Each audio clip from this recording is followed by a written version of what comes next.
So let's talk about psychotropic medications and biblical counseling. Fred, what did you say Dr. Hodge said the statistics were?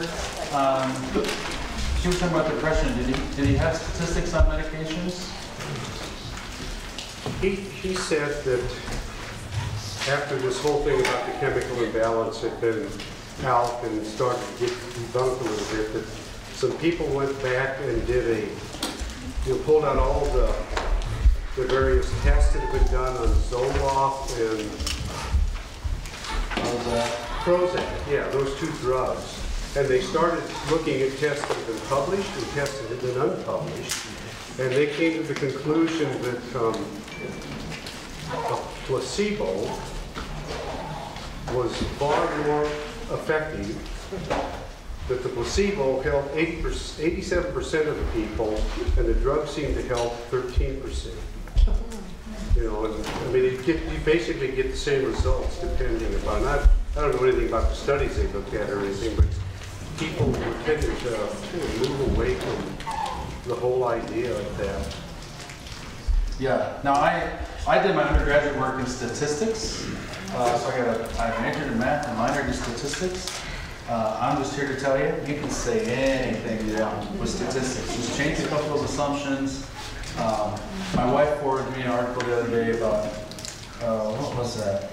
It had something to do with root canals and heart disease, right? So okay, my wife's on an anti-root canal kick. I better read this article before she has my kids pull out all their teeth. And so my son broke his jaw, so all the teeth are dead in the bottom of his jaw, right here. He broke his jaw last year. So he's systematically getting them all root canal, and she runs across this article. So what the article said was there's a correlation between people who get root canals and people who die of heart disease and stroke, right? The article goes on to say 25 million root canals are done in the United States every year. 25 million. Recognize that how many people get more than one root canal in their lifetime. What's the percentage of people who end up getting root canals before they die? I'm going to say 80%. What are the percentage of people who die from heart disease and strokes? Of course there's a correlation between people with root canals and people who die of heart disease and strokes. I would also like to point out that 100% of people who ate carrots die. Right? There's broccoli is higher.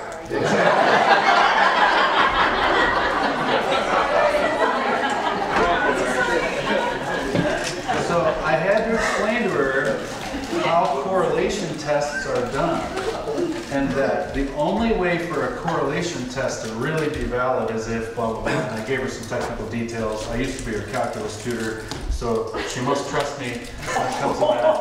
That's how we met. I don't know if I told that story. She had your number.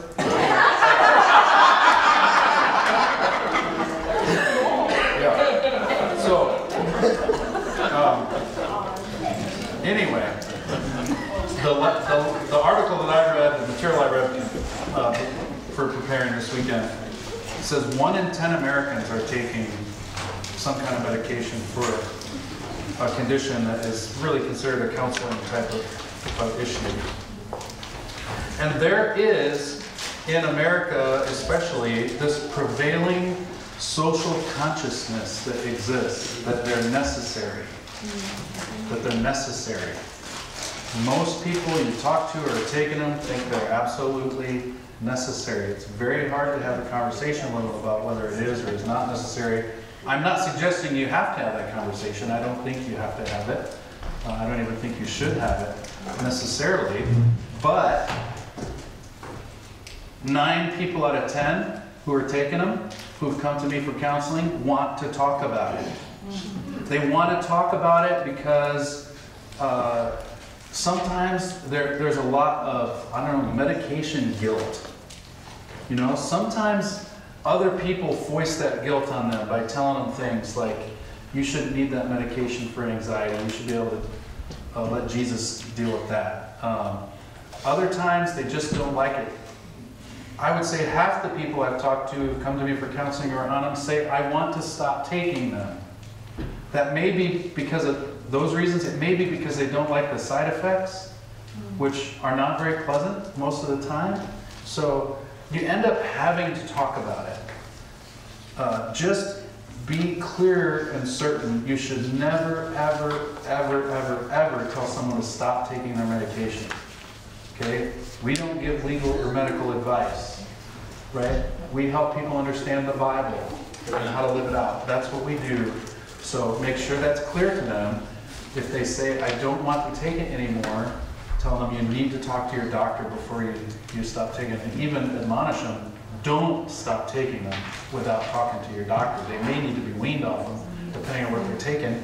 And you don't know those things, so don't give them that advice. But part of what has created this social consciousness about the need for medications to treat certain things like depression or anxiety and panic attacks is the advertising that basically has gone on in the past 20 years, maybe a little bit more, related to these medications. We live in a weird country where pharmaceutical companies are allowed to spend millions, really billions of dollars on advertising for drugs, and they convince us that we need them, and we forget that it's advertising. It's not medical advice, it's advertising. I remember when Nexium came out, I saw ad after ad after ad that said, ask your doctor about the purple pill. I could never see what the purple pill was for. They never told you. Print ads didn't tell you. Television ads, they didn't tell you. They just kept saying, ask your doctor about the purple pill. How do I know I need the purple pill? It's advertising, right? I wanted to ask my doctor about the purple pill. I wanted to know, what is the purple. I finally actually went online one day to find out what the purple pill was for. So, but here's the thing. Well, leaving us? They get rid of the Barney gene. So, yeah, you will never look or sound like Barney again if you take the purple pill. I obviously never took the purple pill, which is why my big belly and my purple shirt was up here last night. It's for gastrointestinal stuff. Acid reflux. Reflux, yeah, I think it's for reflux. Dr. Joseph Coyle, professor of neuroscience at Harvard Medical School. I think he probably knows what he's talking about. An interview on NPR in 2012 said this: chemical imbalance is sort of last century thinking. It's really an outmoded way of thinking. Last century, now he's saying this is outdated by 15 years. Thinking or asserting confidently that chemical imbalances are the cause of things is outmoded thinking. Last century thinking. So, there's a problem here, and we'll talk about the history of it a little bit. But what Fred was saying earlier is true. A lot of people take these pills, and a lot of people feel better. And you can't win that argument.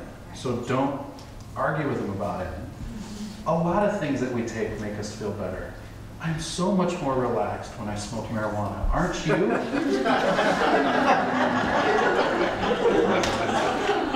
That's why I moved to Washington.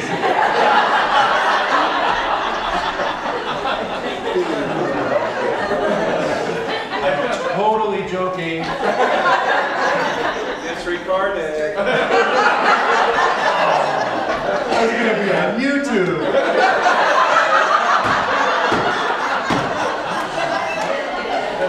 Someone's going to clip out that 30 seconds. I am so fired. What church did you say you go to? I don't go to church anymore. Another statement. Oh my goodness. Okie dokie.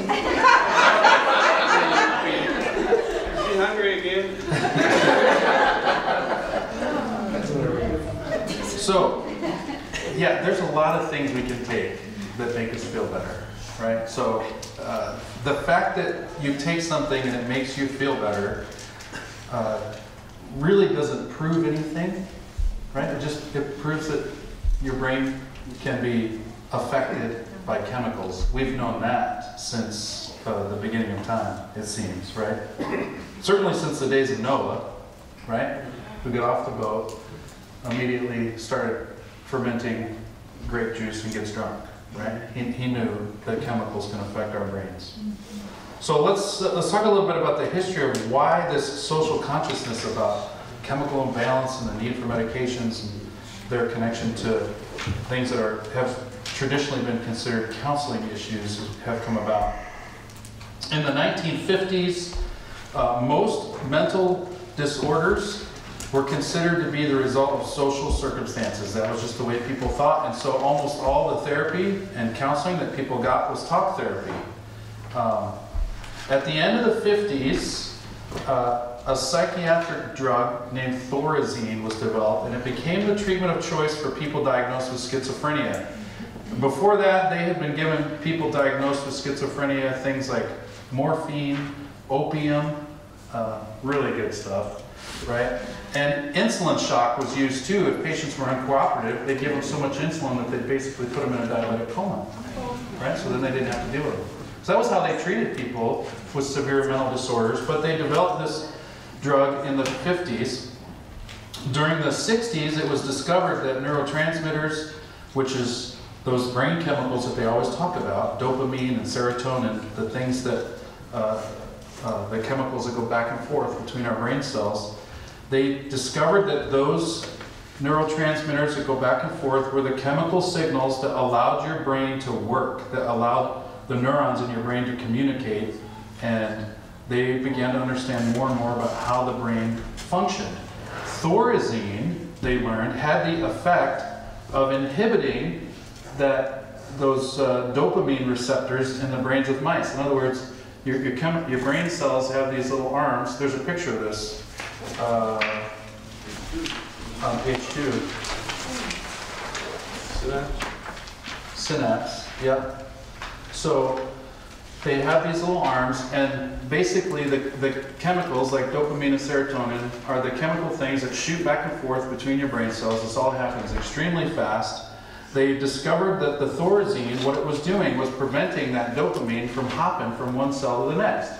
The chemical would get hung up in between the cells, in between the synapses, right? And that's what it was doing. So they figured out that it inhibited those dopamine receptors from taking the dopamine out from in between in mice, which partially explained why it had these sedating effects in humans. And that's really what it was doing for schizophrenia patients, was basically sedating them. And so on that premise, that if we can inhibit these chemical neurotransmitters from hopping around from brain cell to brain cell, we can affect the way people think. It was observed around the same time that patients who were being treated with similar drugs for non-psychiatric illnesses experienced improved moods. So they were taking drugs that did very similar things. They were taking them for other reasons, but they saw their moods improve. And because of this, it was hypothesized that if we could get drugs to inhibit these neurotransmitters from going back and forth, that people could experience relief from depression and things that were really mood disorders, or thought of as mood disorders. Now, it was true that some of those drugs had the opposite effect, meaning one of the drugs that was improving moods did just the opposite. It caused the synapses to suck up more serotonin rather than inhibited serotonin, and it had very similar effects, even though its means of operating was the opposite. So again, indicating what that would indicate to me, much more research needs to be done, right? Because we can see that drugs that do the exact opposite things are producing similar effects. What's really happening? I would suggest all that tells me is that when you put chemicals in your brain, it affects your mood. Surprise, right? So pharmaceutical companies began to work, but this is what paved the way for the growth of biological psychiatry. So psychiatry that has its basis in biology, and it emphasizes the potential, that's a key word, biological basis for mental disorders. And this is where the pharmaceutical industry began to pour their research. Psychiatrists and pharmaceutical companies started working together to develop targeted drug-based treatments for mental disorders of all kinds. And that trend and that relationship hasn't weakened over the years. Drug companies have continued to develop these kinds of drugs. They've worked at developing drugs like that with fewer and fewer side effects, which has increased their popularity and their marketability. So by the early 70s, they struck gold really with Prozac and Zoloft, which were for many years the most popular and most used antidepressants, which are called selective serotonin reuptake inhibitors, or SSRIs for short. Again, it prevents the reuptake of those neurotransmitters, those chemicals in the brain. It causes the chemicals to stay in between the brain cells instead of transferring the information back and forth the way our brains are designed to work. So, grab any, every time you go to the pharmacist, you get a bottle of pills and there's a little piece of paper inside the box, right? You ever read those? Okay, I did. Take that out with any of these type of drugs, or read the small print in the advertising in the magazine, right? There's so much small print on that second page, right? So there's ask your doctor about the purple pill. You turn the page, the print's so small you can't read it. They tell you the 3,000 side effects. And if you start to die taking this pill, please call your doctor right away. If you read those things, it's really quite awful. But every pharmaceutical insert, every print ad or television advertisement, every responsible doctor or psychiatrist would have been careful to highlight that it was only a theory. So when you watch these commercials, pay very close attention. They will say something like this: it is believed that depression may be caused by a chemical imbalance in the brain. Every single ad or commercial, whatever, and even the pharmaceutical inserts will say something just like that. They have to say that because they don't know. They really don't know. So no drug company has ever made absolute claims, because it wasn't and it hasn't, and it hasn't been proven. So they can't make absolute claims. Fred is right. It is not possible to measure even the brain serotonin levels in humans, because it's the chemicals that's between your brain cells, and the only way to measure that stuff is to suck out some brain cells. Do I have a volunteer? No. So they can't measure it. The best they can do is take some spinal fluid, and they can measure similar effects in your cerebrospinal fluid, but it's not actually a definite or conclusive test at what is really going on. And yet the theory continues to be perpetuated. And so much so that I think that it being part of the social consciousness is a real thing. That almost everyone you talk to believes these things are caused by chemical imbalances in the brain, right? And that goes for a whole host of things, right? Depression, anxiety, panic attacks, ADHD, the list really goes on and on and on, that these things are caused by chemical imbalances. In the academic world, it doesn't hold weight anymore. The academic world recognizes that this just is not fact, and it shouldn't be purported as fact, and yet it continues to be perpetuated.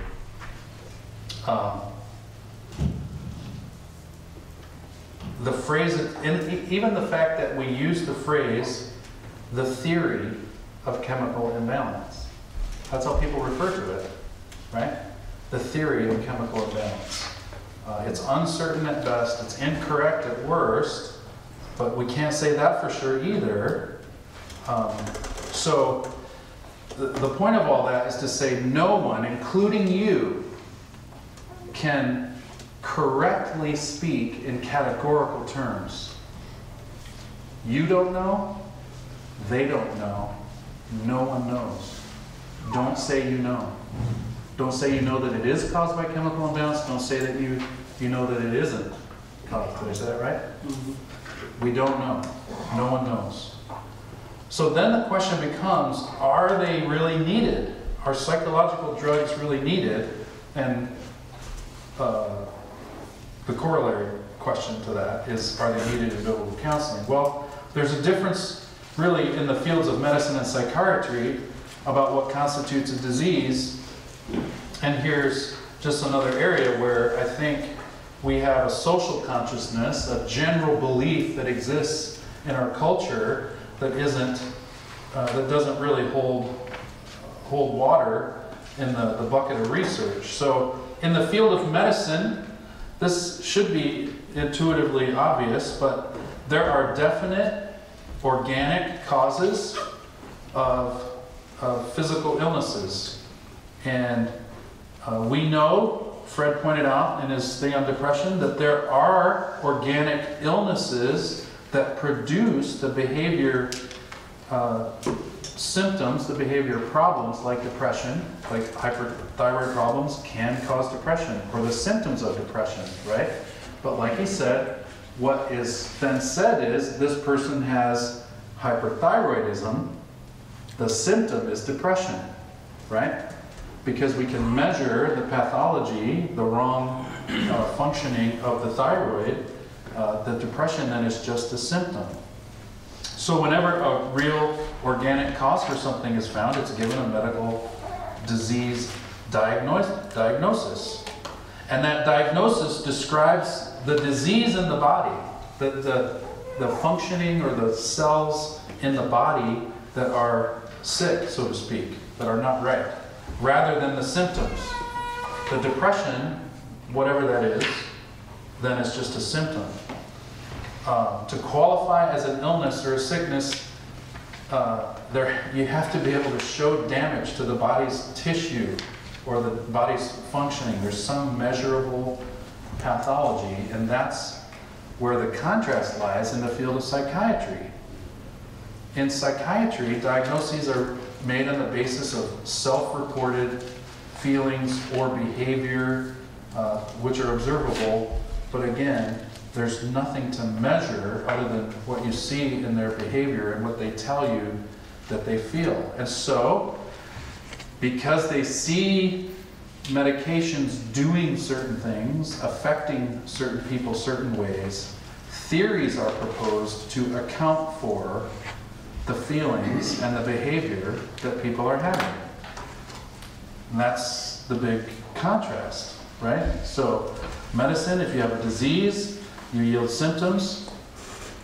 In psychiatry, there's nothing to measure, and so it's just a theory of where the symptoms or the feelings and behavior come from.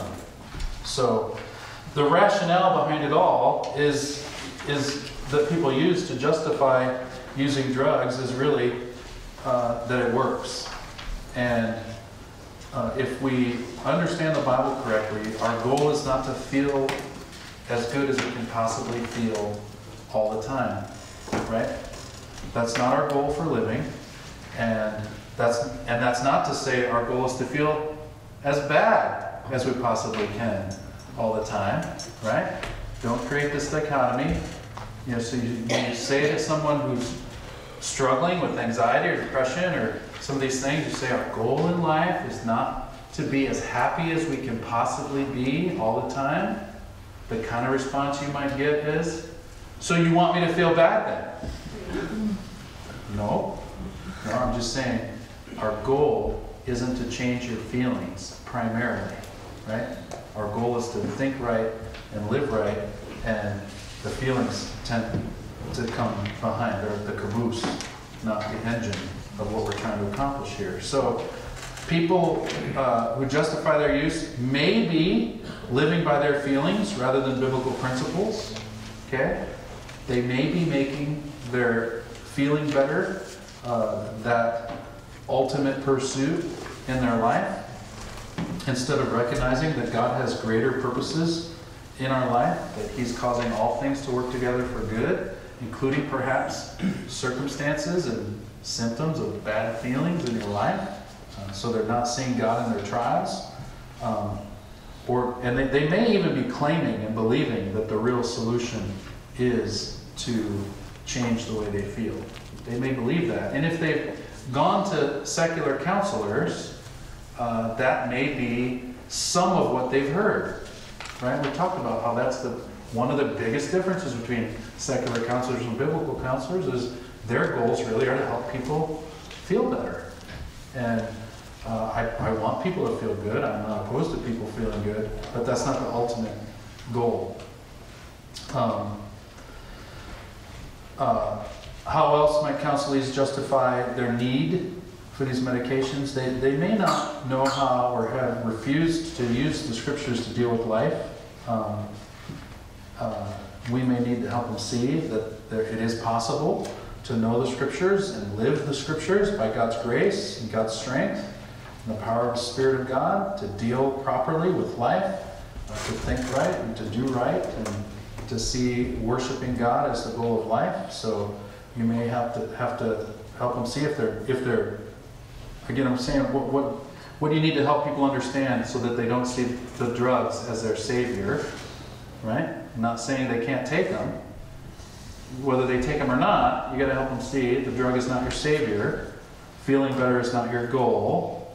Living right is your goal, right? You may need to, third, help them see that if they've been told they have a chemical imbalance, it might be helpful to talk about some of this history and just say, that's pretty uncertain. That's really a theory. No one's really sure if that's what the problem is. If they're really sold on things, their doctor or psychiatrist may have a hissy fit when they find out someone has told them that. But they're responsible, and current doctors and psychiatrists will know it's true, right? And so I don't think we need to be intimidated by that, because if doctors are reading any of the current research, they'll know that it's true. We get intimidated by it because the people we're talking to are very convinced, because it's part of the social consciousness that exists, right? The doctors will know that the current research is saying we don't know. So they would have to ultimately agree. So gently and lovingly, with empathy for their suffering, help them see, well, we're not so sure about that. So rather than focus on the possibility that you may have a chemical imbalance that may be causing these symptoms, let's focus on your response to it, right? So that's how you have to kind of gently lead them to see that the medication isn't your savior. I have dealt with people who their justification for taking the medications and saying they needed the medications, they saw those drugs as God's gift to them.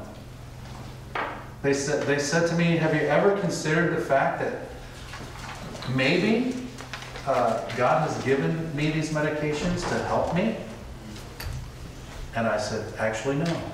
I've never considered that as a possible way to think.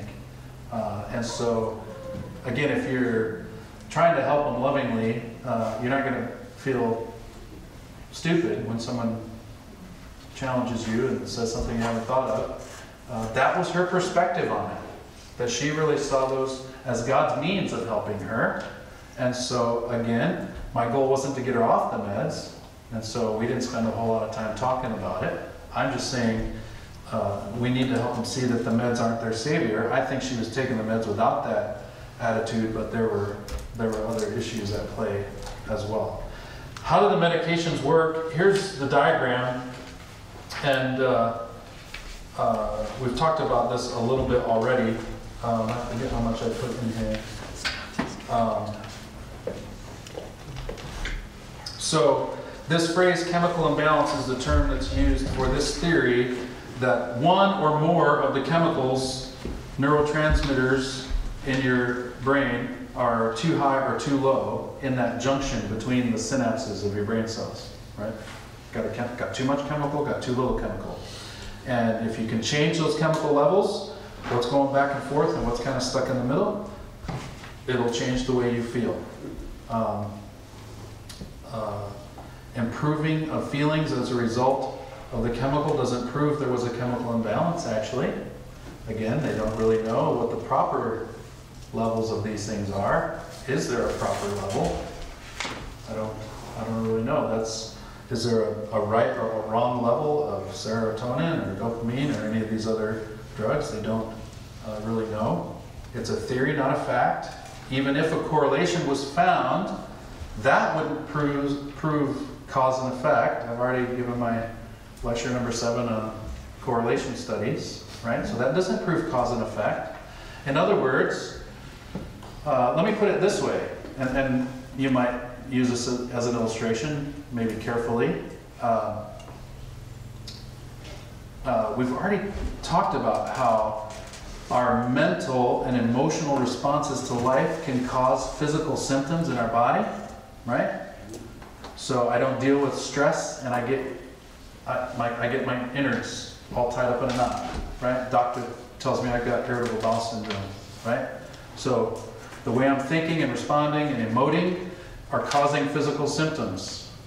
Is it not then also true or possible? Is it not also possible that I could be not responding to life properly, like Fred described a couple of hours ago, and as a result of not responding to life properly, my brain is reacting and secreting or not secreting neurotransmitters?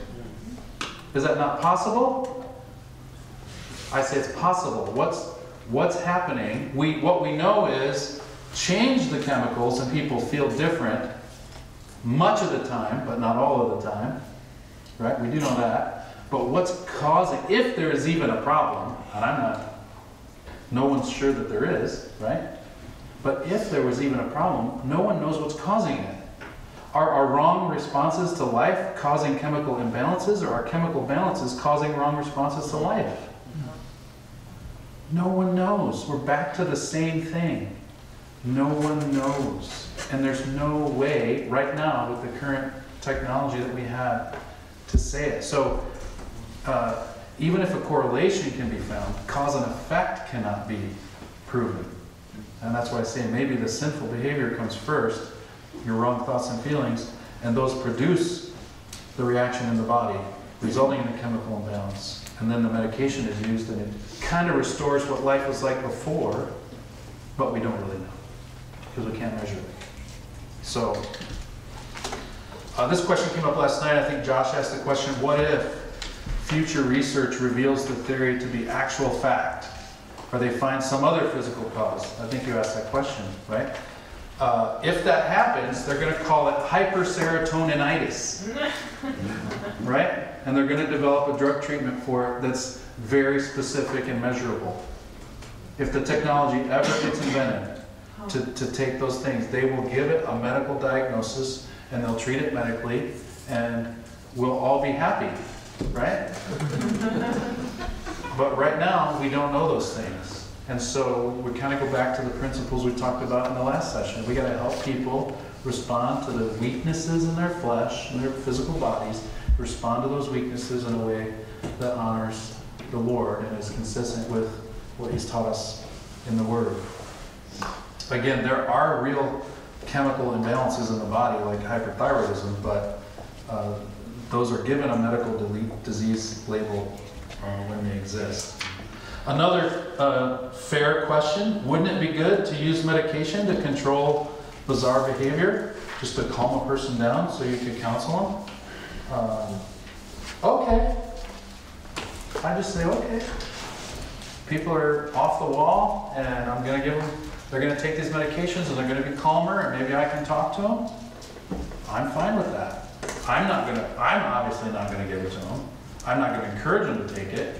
I'd almost rather deal with them up here, right? Because I'm probably gonna hear more about what's really going on in their heart and mind if they're up here. It's gonna cause me a lot more stress in the counseling office.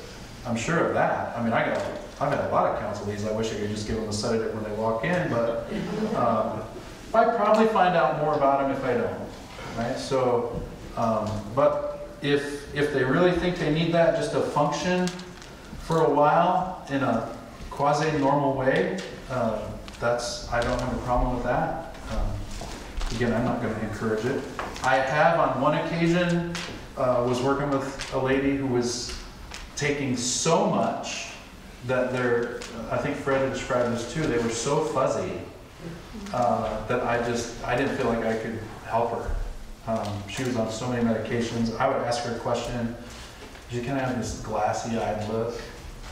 And literally for 2 seconds, she'd be staring at me.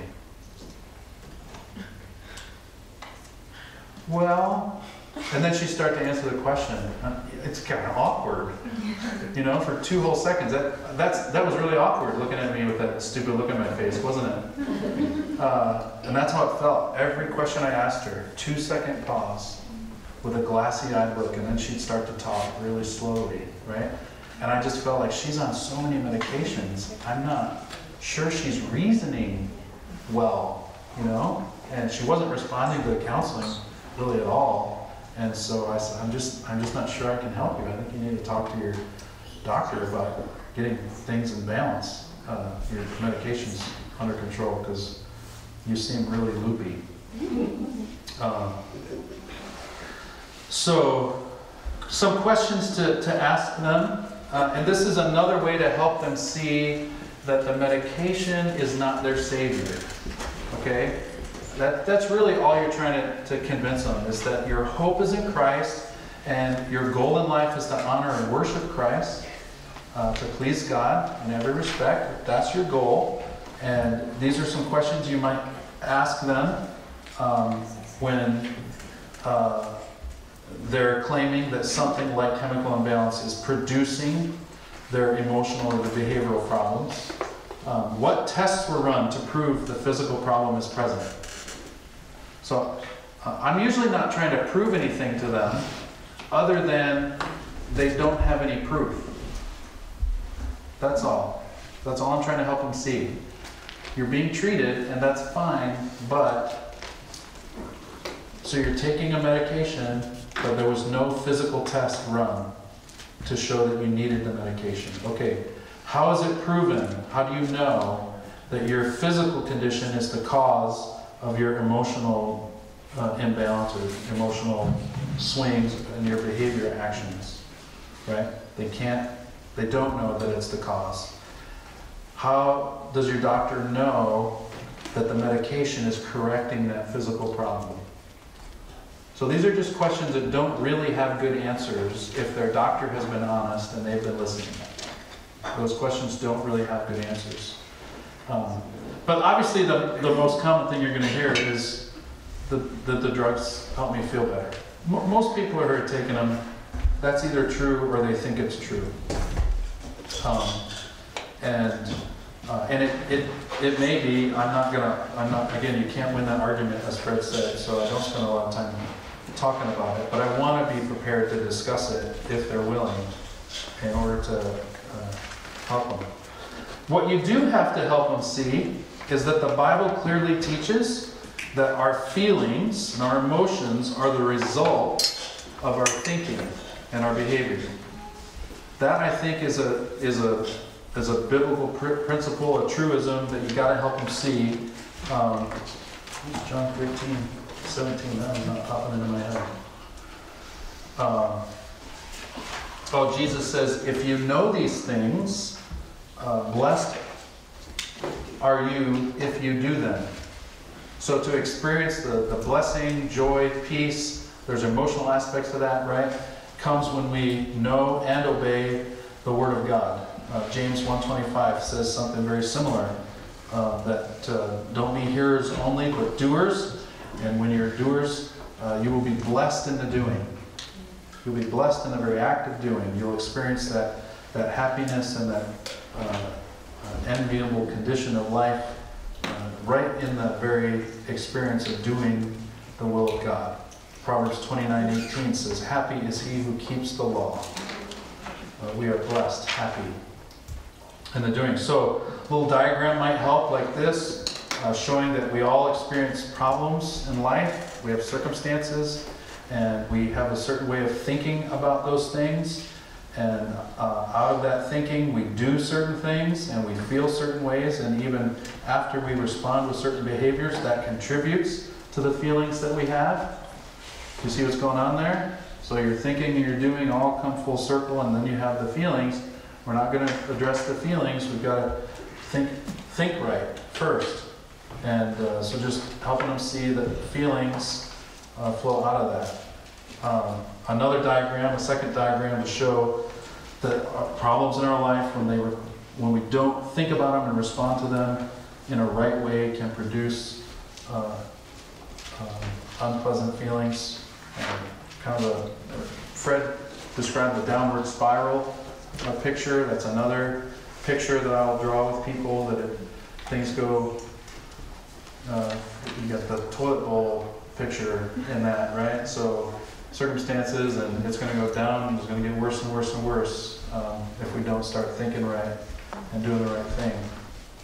Feeling-oriented people use their bad feelings as the reason for their inability to function. I just can't do it. Right? That's the kind of things people will say, I just can't do it. Right? We got to help them see, no. God says you can do all things through Christ who strengthens you. Let's figure out what he means, figure out what that looks like in your situation. Again, it's really not known exactly how or why the drugs improve their feelings, but when they feel better because they take them, it gives them the false impression sometimes that their problems are solved.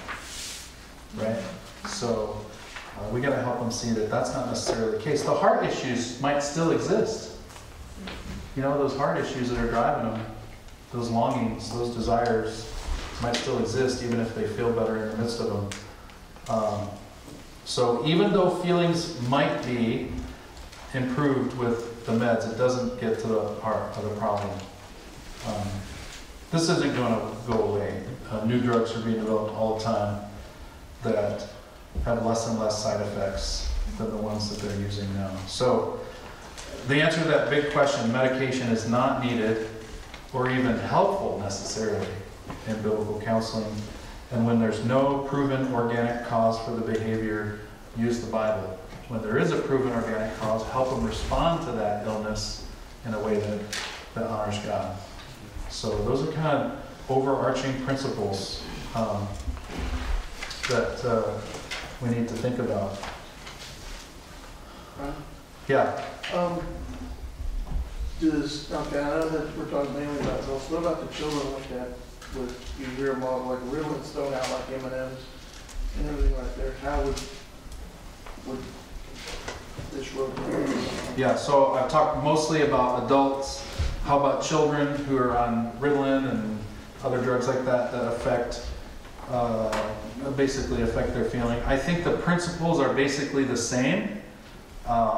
Again, I'm not trying to get kids on or off any medication that their doctors prescribe them.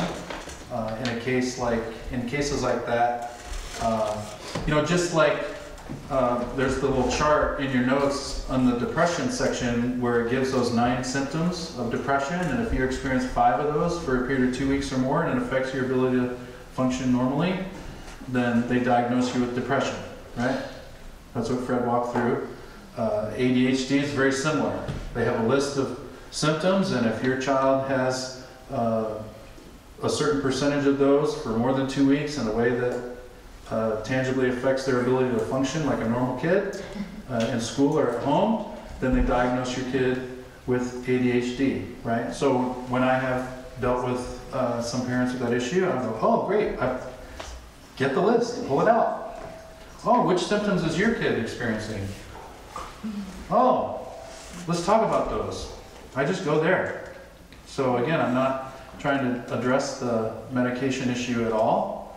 I'm helping the parent see that your child has behavior issues. You see it, the child admits to it, their teacher sees it. The doctor didn't know how to handle it in the office either, so he gave him meds. But with Jesus' help, we're going to try to help you understand and your child understand what it looks like. Of course, the really young kids, they're probably not saved, and so there's a secondary issue that helping them think through their sinful behaviors and attitudes is hopefully going to push them to consider the truths of the gospel, right? But parents also need to establish some order in the home and that kind of stuff. We talked about that. It's just more complicated and more time consuming when kids manifest those things in a lot, right? It's just harder, more time consuming. But the issues are the same. Any other? Have you really done that in counseling with parents and kids with that kind of issue, that they don't want to turn to drugs, but they don't know what else to do, or they're on drugs and they still don't know what to do? Have you personally dealt with that in the counseling office? Yeah. I know there's some good material out there too that is written by, and I can't remember the first name. The last name is Backus, B-A-C-K-U-S. Kevin? It's Kevin Backus's wife, Okay. actually, who's she's a trained educator and an anesthetic counselor. Her husband's, I think, on the board. He's of on the board, he's a ACBC. supervisor. Yeah. Fellow. He teaches in Seattle once a year. A week a year he comes out for a conference. On what? On A variety of things. On Port Orchard is a church that brings him out pretty much every year. Dealing with different topics. There's a lady in Lafayette that's a retired school teacher named Rita Jameson that has dealt a lot with this issue. And she started years and years and years ago because some parents came to her. The school wanted their kids on medication and they didn't want to go there. She started working with the children and with the parents, and she's had great success over the years. She speaks frequently at ACBC conferences and has some great material. She goes through that list of things and pretty much maps them to normal childhood behavior or a problem of sin. It was just bad behavior. And she's had good success. did you put that on the list of resources? Yeah, I don't know if she's ever written anything. Oh, okay. It's a seminar. Oh. I have the notes from it. I could probably mail them up here if somebody wanted to distribute them. Right. She's had good success. Yeah, because I think that's a really hard thing to see. What parents are confused with right now is parenting those situations and the world telling them, oh, that's a disorder. And sometimes you sit there and go, well, no, that's disobedience in the child, or, and so there's a lot of confusion, I think, in that area. In our generation, I know. And it's very emotional. Yeah. Very opinionated. Yeah, parents get pretty testy when you Deal with it. they want it to be a medical issue so that they can treat it with medicine. When you tell them it's a behavior issue, well, now it's a parenting issue, and you may or may not be saying they're responsible for it. It's a sad day in the church, I guess, when we forget that our kids are going to be sinners. We expect our kids to be something other than what they come out of the womb being, and that's just how it is. I remember we stuck our son Austin in a nursery at a church one time, and when he was like 3, and we went to pick him up in the nursery, and the nursery worker, man, she chewed us up one side and down the other, and said, your son did this, and he didn't share these toys, and he hit this little kid, and we had to set him in the corner. I'm like, good. But then she started saying, and you're not doing at home what you ought to be doing with this little boy, and she started saying stuff like that, and I started laughing at her. And my wife's crying, and I'm laughing. That's what's going on, right? And, Michelle was really upset, and she's like, why do you think that's funny? And I said, well, that lady has no idea what we're doing at home. She doesn't know how we're instructing him, disciplining him, chastising him, what consequences he's getting for his sin. Kid had a bad day. I mean, I have sinful days too, right? So I knew that wasn't characteristic of him, but she didn't know him. So she immediately assumed he's like that all the time, and it was our fault. She kind of let into us. So yeah, some parents get really on that, all that to say, yeah, Michelle was very emotional about the situation. I had emotions too, but I was enjoying them. Because I just thought, yeah, that lady really needs to, anyways. Right. So, but there is good material out there, and I will try to get. Is it Sharon? Sharon molding the clay. Does that sound right? Sharon Backus. That sounds like it might be it. I haven't looked at it in a couple of years. I was talking with Jess at church about it a couple weeks ago, and we said, oh yeah, we need to get that. We need to get a couple copies of that at the church. So When we were growing up, we never heard of that. I just remember when I acted up, I saw the principal and the coach, and life right. getting real hard. And Right. my dad used to say hard head makes for a sore butt, and I learned the hard way, but the tension sort of came back. Yeah. Instead of doing And in some ways, I want to make it that simple. In other ways, I'm not convinced there isn't something strange going on in the way things have developed over time. So I'm not sure I got an explanation for that. Probably the guy who wrote that article about heart disease and root canals has something to offer. But there just seems to be some weird things going on. When I was growing up, we all could eat gluten too. And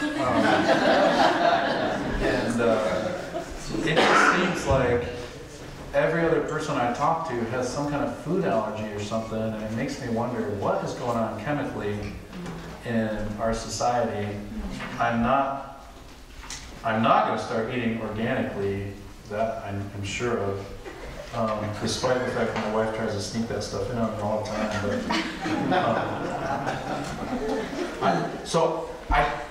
I don't want to make it that simple, because I do think there's something weird going on biologically or chemically that has created something, but I don't know what it is. But again, doesn't matter. Biblically, I would call that a weakness of the flesh. Whatever it is, whether it is something that's purely sin, or even if it's something that's caused by outward forces, I still think it's a weakness of the flesh, and then we have to respond to it in a way that honors God. If we can figure out why it's being caused, we change it. Otherwise, we just keep responding to it in a way that honors God. So, some counseling principles as we kind of walk through this. Gathering some data with people. Again, you got to be able to show empathy. This is kind of repeating some of the stuff that Fred was talking about, but learn about the problems in their life and show empathy. Find out when and why and how these things started. They wouldn't be taking meds if there wasn't something serious going on, and what makes all that unpleasant to them, how have they responded to it, what are their goals in life. Build involvement in their life, give them a lot of hope, make sure they know you care for them. Don't be critical of them. They're just following the advice they're getting, right? Their doctor's saying this, or they're getting advice from someone else. They're just following the advice that's given to them. What you say to them might be the first time they've heard of anything like that, so don't be critical. Teach them biblical principles to apply to life. So we've talked about fear and worry and anxiety and depression and other issues. You just got to walk through those principles and how they apply, how to think about their feelings. Again, your primary goal is never to get them off the meds. Here's where I reiterate this here. I'd never bring it up. It's really not of much concern to me, unless I feel like I'm talking to the pills, like that one lady. And you don't ever tell them to stop. Always refer them back to their physician. The primary goal of counseling is to make them more like Christ through their problems. right? In the midst of their problems, to help them become more like Christ. Your goal is not to help them feel better. That is a byproduct of godly living, not the goal of godly living. So, I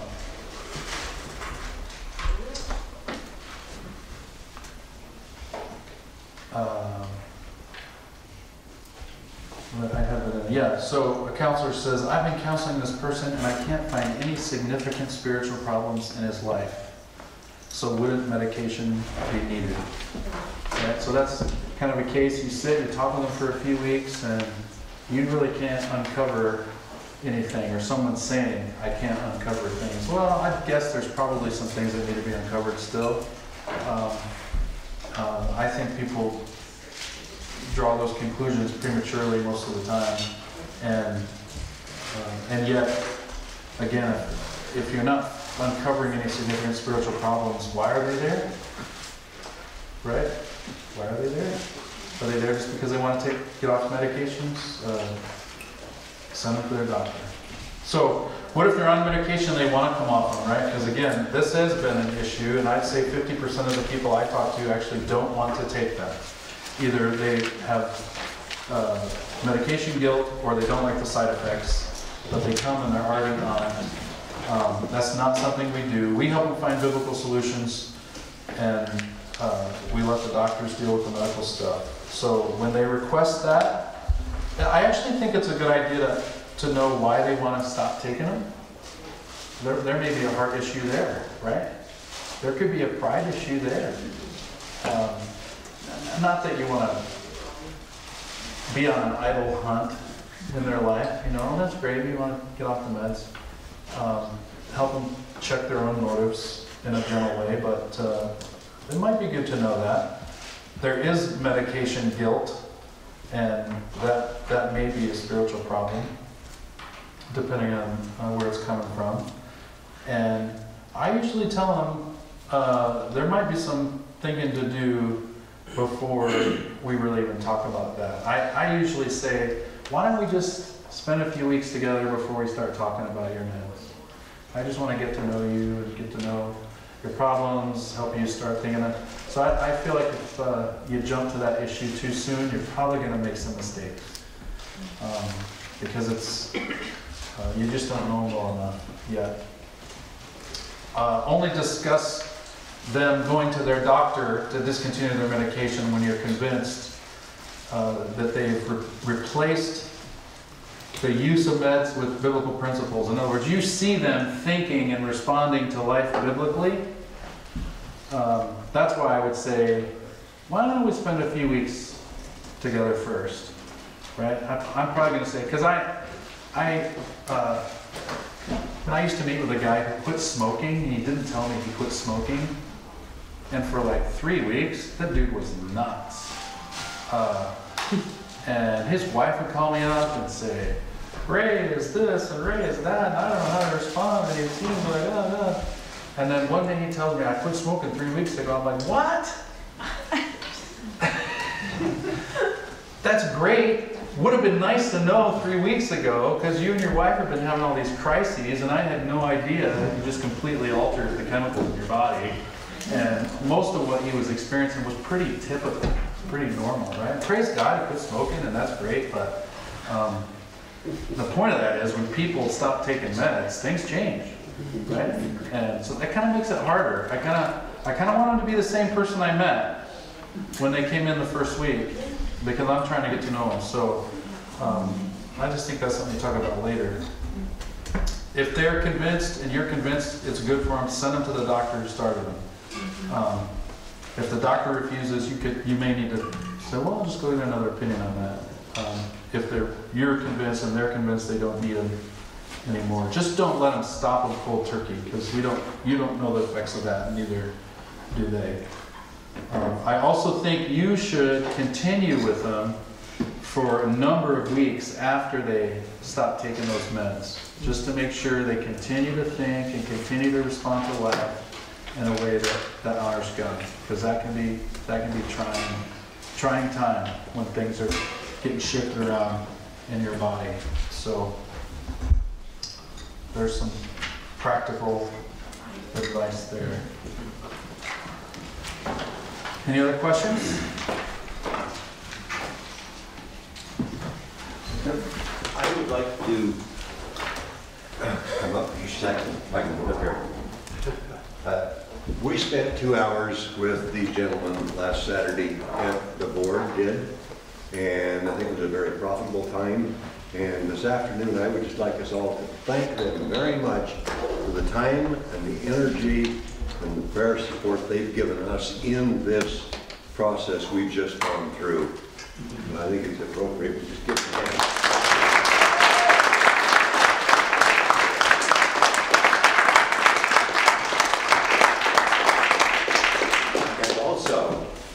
As I think about it, I look out today and almost 70% of those that began 3 months ago are here today. I think that's a phenomenal figure. And you know what Earl described earlier about the ongoing process is a lot. But if there's any chance that finances would stop anybody in our body that wants to go on with this, don't let that be a hindrance. It will be taken care of. If you're willing to put forward that kind of energy to see that this body of believers is enhanced that way, we'll make sure that it can happen. We believe enough in what we've done so far, and we want to see it continue and grow so that we really become that heartbeat of our community. Thank you, Mike. Yeah, thank you. Yeah, thank you. Well, let's take a break, and I think we're going to go in the auditorium and watch another video.